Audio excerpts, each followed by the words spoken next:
за 17 лет существования Сельсибели мы практически каждый год обязательно куда-то выезжаем, как говорят, на людей посмотреть и себя показать.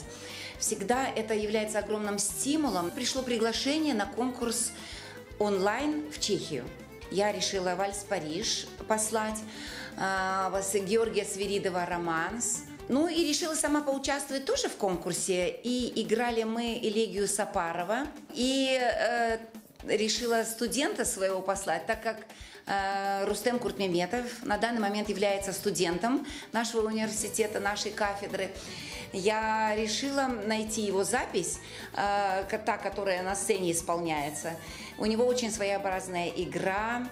Он играет на скрипке с 5 струнами. И я решила, что вот его специфическая игра крымско-татарской музыки, наверное, думаю, там было бы интересно им послушать.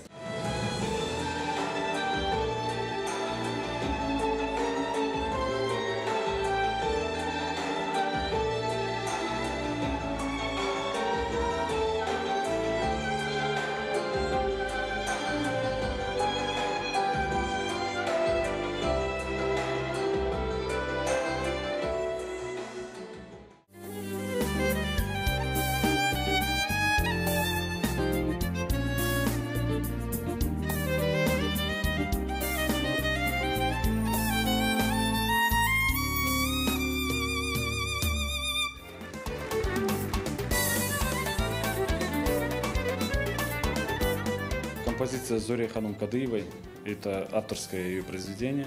Мы с Зарема Ханой решили, что вот именно она прозвучит хорошо, так как она состоит из 2 частей. Там медленная, очень красивая, как бы более в таком народном стиле, народно-эстрадном, скажем так. И хайтарма быстрая. У нее достаточно хорошая аранжировка. Я был в легком шоке таком. Ну, было очень приятно, если честно. Вот действительно очень волновалась. На самом деле независимое жюри, никогда их не видела, никого не знаешь. И вот какое-то волнение присутствовало. Настолько часто мы играли, выступали, что каждый раз вот это вот я переживаю, проношу через себя. Я горжусь, что я крымская татарка, и я горжусь, что я работаю в нашем университете.